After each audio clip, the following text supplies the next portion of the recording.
오늘은 사도행전 21장 말씀을 통해 우리를 향한 하나님의 뜻을 함께 살펴보며 또 기도의 제목을 찾고자 합니다.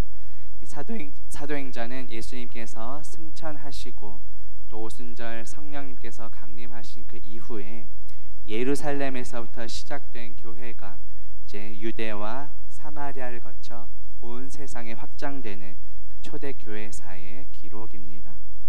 본문은 이제 세 번째 3차 전도 여행을 마치고 이제 예루살렘에 돌아온 바울이 이제 붙잡히는 그 과정을 보여줍니다. 당시 예루살렘 교회에는 이 할례와 또 율법에 대해 오해를 한 교인들이 있었습니다. 바울은 그러한 오해를 막기 위해 결례를 행하게 됩니다. 그래서 오늘 말씀을 통해 우리가 복음을 전파하는 그 과정 속에서 여러 가지 오해가 생길 때 우리가 어떻게 대처해야 하는지 함께 깨닫는 저와 성도님들 되시기를 주님의 이름으로 바라겠습니다. 본문 19절 말씀 봅니다. 바울이 문안하고 하나님이 자기의 사역으로 말미암아 이방 가운데서 하신 일을 낱낱이 말하니. 바울은 자신의 전도 사역을 통해 하나님께서 그 이방 가운데 행하신 역사들 예루살렘 교회에 낱낱이 보고했습니다. 여기서 우리가 주목할 것은 그 모든 사역을 하신 주체가 바울이 아니라 바로 하나님이시라는 것입니다. 바울은 하나님께서 자신을 통해 하나님이 선교를 하셨음을 인정하고 고백합니다. 자신은 단지 하나님께서 행하시는 그 일꾼으로 도구로 쓰임 받았음을 표현합니다. 여기서 사역에 해당하는 헬라어 단어가 디아코니아입니다. 섬기는 자, 일꾼, 또 집사라는 뜻입니다. 바울은 자기의 뜻과 판단대로 사역한 것이 아닙니다. 하나님의 뜻과 명령에 순종해서 사역했음을 드러냅니다. 이미 우리는 사도행전 15장에서 그 예루살렘 공의회가 이방인 선교가 하나님의 뜻임을 결의했다는 것을 살펴보았습니다. 하지만 여전히 당시 유대인 출신의 그리스도인들은 이방인 선교에 대해서 그렇게 마음에 들어하지 않는, 탐탁지 않게 여기는 분위기가 있었습니다. 그래서 바울은 이 이방 선교를 하신 분이 그 주체가 바로 하나님이심을 드러낸 것입니다. 이것을 통해 우리는 하나님께서는 이방인들도 자녀로 삼기 위해 차별하지 않으시고 구원하시는 분임을 우리는 볼 수 있습니다. 혹시 우리의 모습은 어떠한지 돌아봅시다. 내가 섬기고 사역하는 것이 혹시 나의 뜻과 나의 판단대로 하고 있지는 않았는지 돌아봅시다. 우리의 모든 섬김과 사역의 주체는 오직 하나님이십니다. 하나님께서는 우리의 순종을 통해 역사하십니다. 그리고 하나님께서는 결코 유대인과 이방인을 차별하지 않으셨습니다. 한 영혼 한 영혼을 다 귀하게 여기십니다. 그렇기에 죄와 허물로 죽었던 우리도 구원하셔서 하나님의 자녀로 삼아 주신 것입니다. 예수 그리스도의 그 십자가 보혈로 우리 모두의 죄를 사해 주셨습니다. 값없이 베풀어 주신 그 은혜에 감사하며 우리의 순종을 통해 하나님 나라를 확장해 나아가는 저와 성도님들 되시기를 주님의 이름으로 바라겠습니다. 본문 20절 봅니다. 그들이 듣고 하나님께 영광을 돌리고 바울더러 이르되 형제여 그대도 보는 바에 유대인 중에 믿는 자 수만 명이 있으니 다 율법의 열성을 가진 자라. 사도 바울로부터 이 선교 보고를 받은 예루살렘 교회의 야고보와 또 장로들은 먼저 하나님께 영광을 돌립니다. 이것은 무엇을 의미합니까? 겉으로는 바울에 의해 이루어진 사역이지만 하나님께서 바울을 통해 역사하셨음을 보여줍니다. 특별히 영광을 돌린다는 것이 미완료형으로 되어 있습니다. 야고보와 장로들이 한 번만 영광 돌리고 끝난 것이 아니라 계속해서 반복적으로 하나님께 영광 돌렸음을 보여줍니다. 이어서 야고보와 장로들은 당시에 어떠한 오해가 지금 일어나고 있는지 바울에게 알려줍니다. 본문 21절입니다. 내가 이방에 있는 모든 유대인을 가르치되 모세를 배반하고 아들들에게 할례를 행하지 말고 또 관습을 지키지 말라 한다 함을 그들이 들었도다. 이렇게 지금 얘기하고 있습니다. 이미 우리는 사도행전 15장에서 예루살렘 공의회에서 이제 이방인들이 개종해서 들어올 때 그런 어떤 의식적인 할례를 행하지 않아도 된다는 것을 결의했다. 이것을 살펴보았습니다.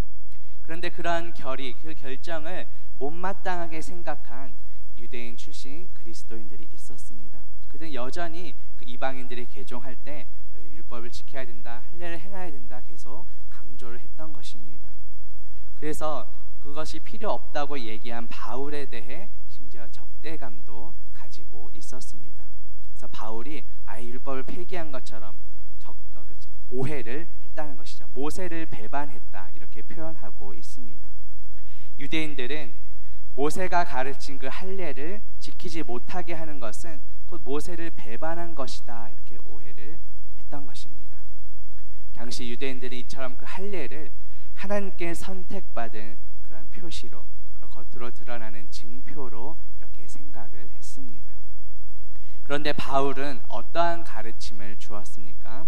신약성경 갈라디아서 2장 16절에 보면 사람이 의롭게 되는 것은 율법의 행위로 말미암음이 아니요 오직 예수 그리스도를 믿음으로 말미암는 줄 알므로 우리가 그리스도 예수를 믿나니 이는 우리가 율법의 행위로서가 아니고 그리스도를 믿음으로써 의롭다함을 얻으려 함이라.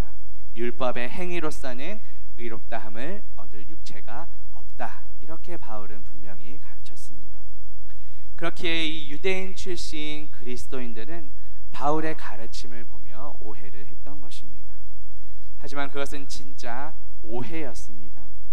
왜냐하면 사도행전 16장에 보면 이 바울은 유대인 어머니와 헬라인 아버지 사이에서 태어난 그 디모데에게 할례를 행하기도 했기 때문입니다.